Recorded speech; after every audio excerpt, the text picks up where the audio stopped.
Hey everybody, I'm Z Garcia, and today I'm going to be taking a look at a CMON Limited game. This is The World of SMOG, Rise of Moloch.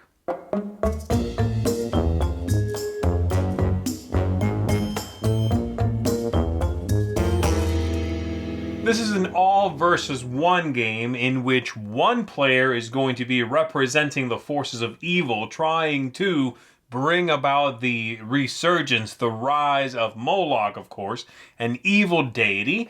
And then the good guys belong to something called the Unicorn Club, and they are all going to be working together to stop this wave of evil. The game is going to, as I said, always be one player versus whoever else is playing at the table. That could be 1 versus 4, for example, or even just 1 versus 1 with that a player playing all of the forces of good, so you'll have to run multiple characters. The game also has a very strong steampunk setting with a lot of flavor text in the rulebook, as well as just a lot of flavor to the character design and the weapons and things like that. So I'm going to be going over a little bit of the first scenario in the campaign. The campaign's going to have several chapters, about 6 chapters. And then I'm going to tell you a little bit more about what I think of the game, kind of how it felt to play, and just overall if it's something that I, in my opinion, would recommend. So here we go. Here we're taking a look at the setup for the first scenario in the campaign. In this scenario, the Unicorn Club, i.e. the good guys, are going to be attempting to move the character named the Damsel over there in the corner out of this map and protect that character, and they can move them out of that exit or this exit over here. While the bad guys are trying to stop that from happening or knock down the heroes, these 4 figures here, a certain number of times. They'll track that over here with this track. And so every round is going to go the same way until an end game trigger takes place, and that has 3 steps in it. So step 1 is the order phase, in which both sides, starting with the Nemesis player, they're going to play their activation cards over here on this track in whatever order they want to across the top. So the bad guy might do that. In the second round and onward, they'll have a couple of other activation cards, okay? So if this was, say, the third round, they might do something like that. And then once that's done, then the Unicorn Club is going to take their activation cards and do the same thing in whatever order they want to until those are all set into place. And then we go to step 2. And step 2 is the activation phase, in which we flip these over and then activate whatever that card says. So for example, if the first activation is the minions for the Nemesis player, they're going to move all of their minions on the board. They all get 1 action, and that's in this case the zombies for this scenario. If it was one of these figures, then it would be, for example, Tobias over here, who is a stronger enemy figure, and that would show up, as I said, in the second round, come in one of the 2 exits, and start moving around the board, wreaking havoc, attacking the good guys, going after that special piece in the corner over there. The good guys are going to activate their own heroes, these up here, and they'll get 2 actions for each. I'll go over what those actions are in just 1 sec here. And so this will go back and forth between 1, 2, 3, 4, 5, 6, and so on.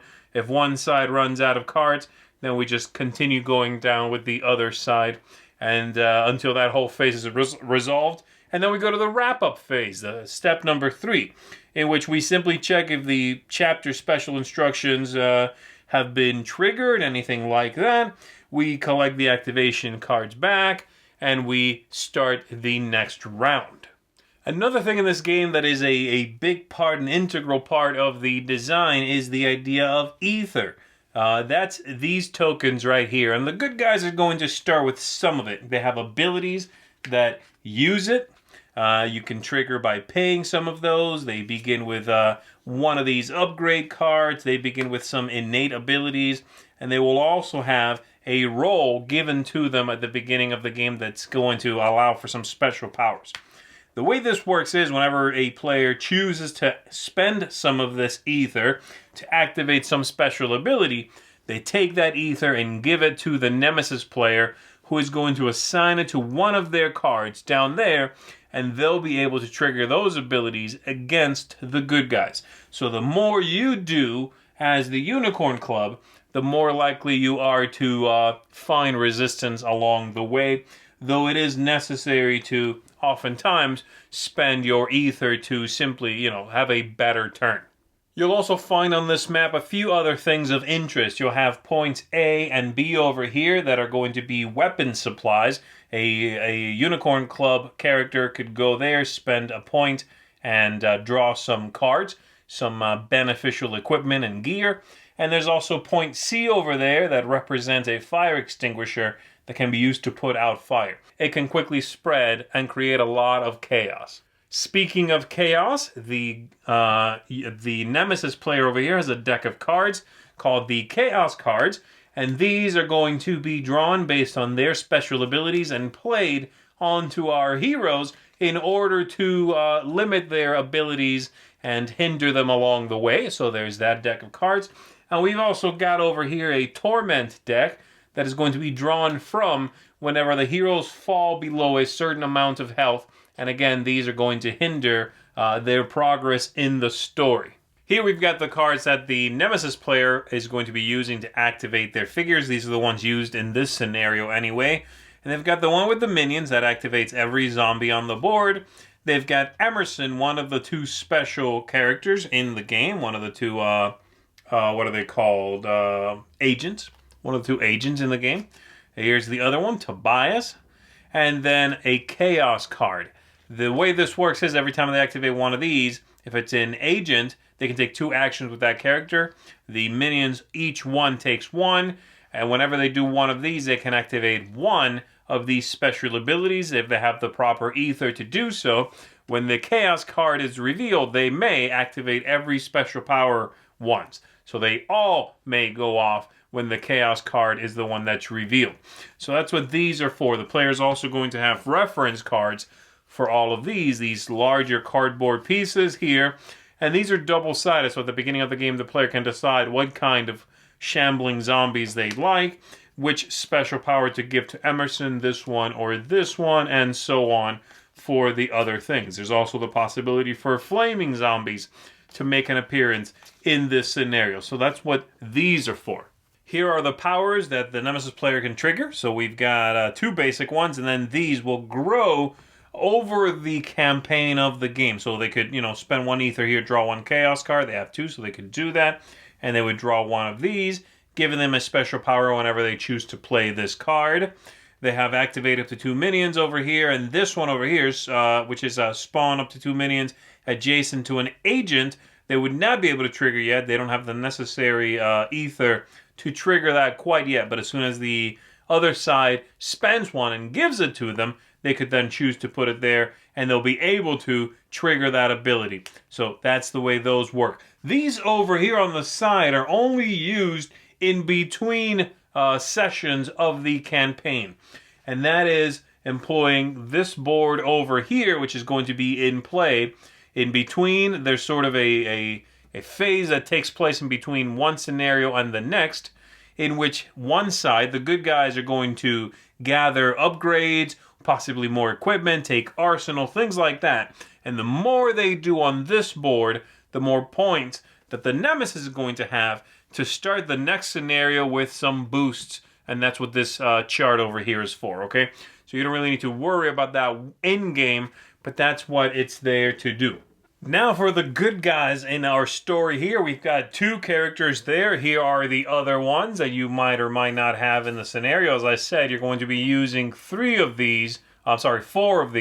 So one of them will not be in this first session of the game. That doesn't matter how many characters, or how many players rather, you've got at the table.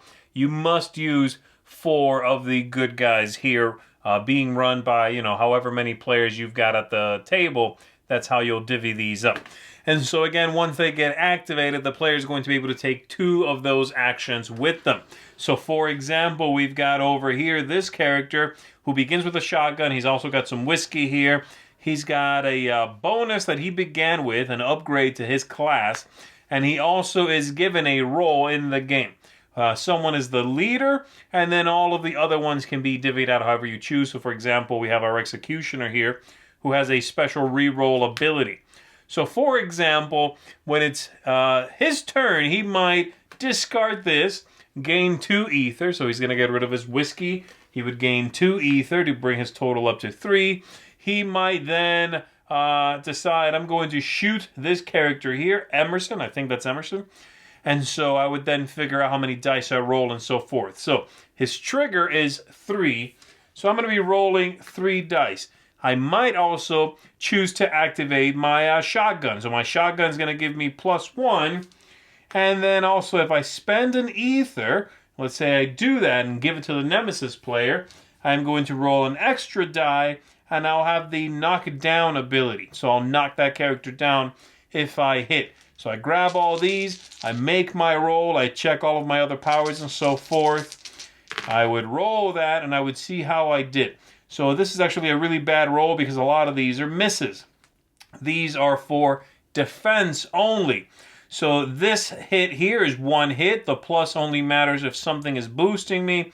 And this is a hit. It's sort of a wild character face. The opponent would then roll their dice and see if they take any hits. So I did my 2 hits. The abilities over here for punching would be for a melee attack. So if the character was there and I chose to do that ability, I would roll 3 dice. I would then perhaps spend a 1 ether there and give the other one to my opponent again to have every one of these faces with the plus sign mean 2 hits and roll 2 extra dice. So I would roll all of that and see how I did there. That's still not a great roll for defense. These have the wild face, 1 normal hit, 1 special hit, 2 misses, as in, you can defend with them. And then the umbrella side, which is only cancels a hit only if the character again has cover. So that's the way that works. Again, as I said, you can also spend agility points to move around and so forth. Though there are other things that might come into play, like disengaging from a character would give you a hit, things like that. But that's largely it. The characters are going to gather new cards that are going to go down here in the arsenal, as well as special equipment, gear, and things like that. We've got a whole stack of cards here in the game that are going to be common equipment. You're going to have some expert equipment as well as royal equipment. And these kind of look like that. So you might have armor that gives you more, the ability to take more hits. This, the needle, which is sort of a harpoon gun, lets you, obviously shoot with more ferocity. You've got some melee weapons, such as this one here, all sorts of things. Besides those cards, you've also got equipment cards, which is where the whiskey came from. And these are going to allow you to do usually one-time abilities that you then discard the card. They don't take a spot in your arsenal. And then you've also got some artifacts over here. And the artifacts are going to be all sorts of things as well. So there you go. And so the player is going to have several choices available to them. And from scenario to scenario, this is just the first one, their abilities and the cards and the interactions between all those abilities are really going to go up exponentially. I'm not going to go into too much more detail than that. That should give you an idea of how the game works, but there's a lot more special abilities on characters that rest step in between one scenario and another. You can also play a one-shot scenario in which you don't follow the campaign. You just pick one of the scenarios, sort of prepare your character with some equipment and some upgrades, and just have at it in a one-fight type campaign, right? You don't have to follow the story. But there is a lot more going on here. Hopefully, again, that gives you an idea of how the whole thing works together. So we're going to go back up top. I'm going to tell you a little bit more about the game and tell you how I feel about it. So that is World of SMOG, Rise of Moloch. So here's what I think about it. I'm going to start with the things I really liked, and I'll end with the things I think overall hold the product back for me. I do, in general, enjoy this game, and I had a good time with it, The things I really liked, the things that very much captivated me about it in the first place. The theme. I love steampunk settings. If you don't, this is steeped in that, so that already might be a reason why you're not really interested in it. But if you like steampunk, you like that mixed with some magic, mixed with some, of course, steampunky technology, crazy weapon design, big guy with the metal arm and the steampunk, steam chimney on his show, all that stuff. If you like that, this is going to captivate you right out of the bat. And I do. And then the aesthetics really feed into that very well. The game looks good. It has fantastic minis in it. They all really pop on the table. The artwork is just A-plus artwork all over. Everything is stylized, and it feels like love went into, the look of this game and every little thing. So visually, this is a treat on the table. Yeah, it's a fairly flat board, as in there's no 3D elements besides the miniatures, but that doesn't bother me personally. I think it looks good. I know there are a lot of expansions out there for this game, by the way, but I don't have any of that stuff, so I'm just taking a look at the core box here. Something else I thought was fun and gave me a lot to think about was the tactics and the strategy and the luck in the game. They combined to have a good mixture. There's going to be a lot of luck. There's going to be a lot of dice rolling and things like that. But there are plenty of things to consider as well. How you activate your characters. That's the very first thing in each round. Who do you prioritize? That system is just so good because usually you really got to take an action with this character, or they're going to be surrounded before I'm ready for them to be surrounded, or they might take too many wounds and force me to, they're either going to drop, or I'm going to have to take one of those bad cards. Or vice versa. You might be the bad guys and say, I really need to activate my minions first.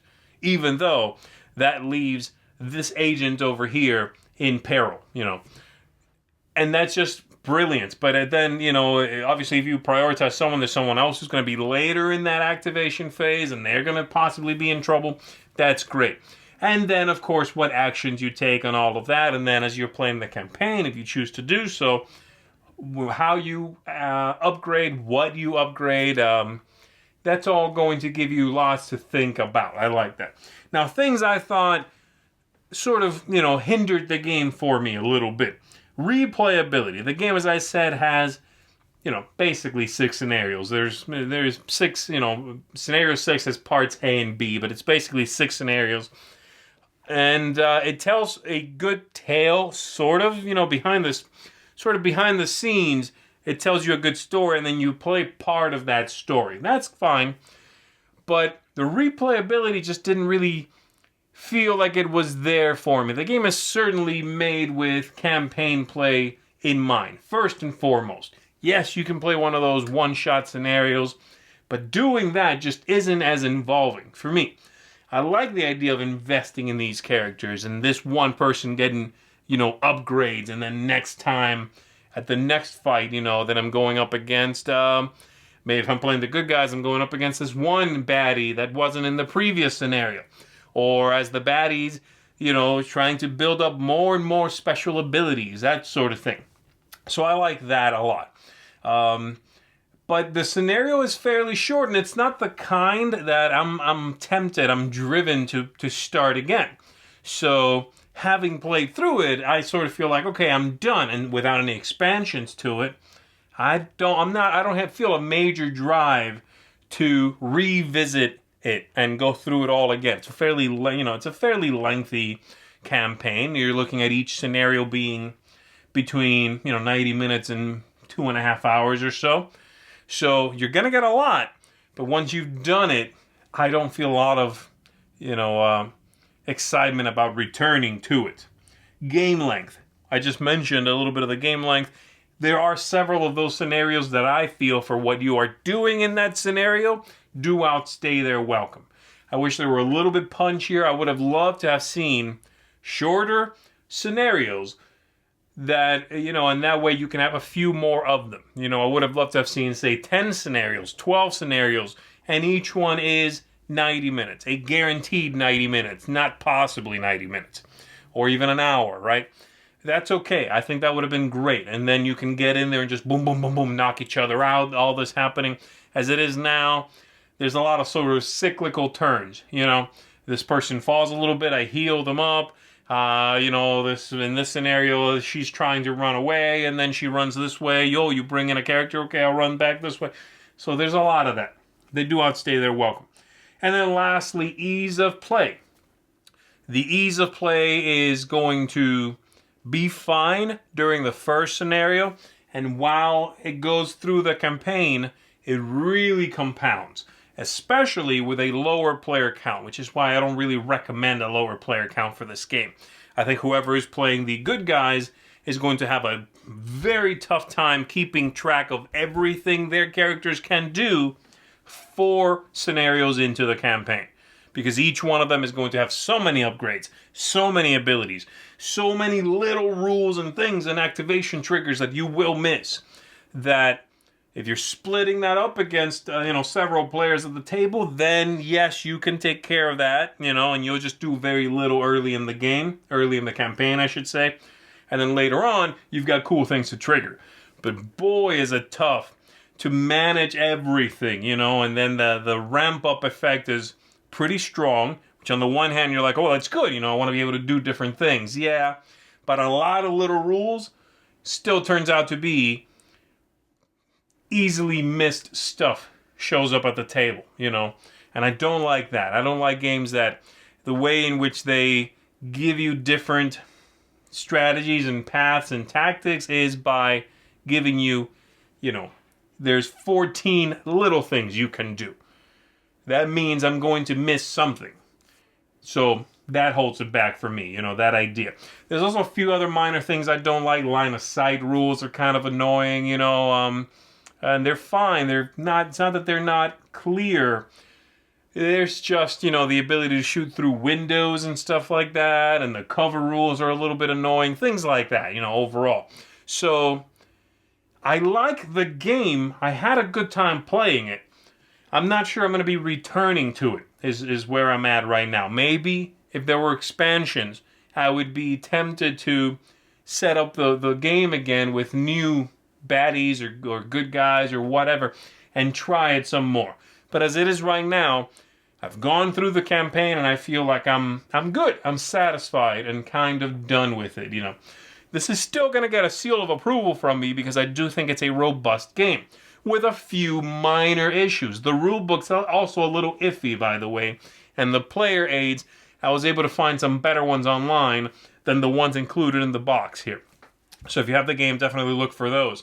But overall, it doesn't quite reach the heights of some of my favorite miniatures games that do one versus all. Like, for example, from the same company, The Others, I think is a better game with cleaner rules. It lets you get to the playing as opposed to the deciphering of the game.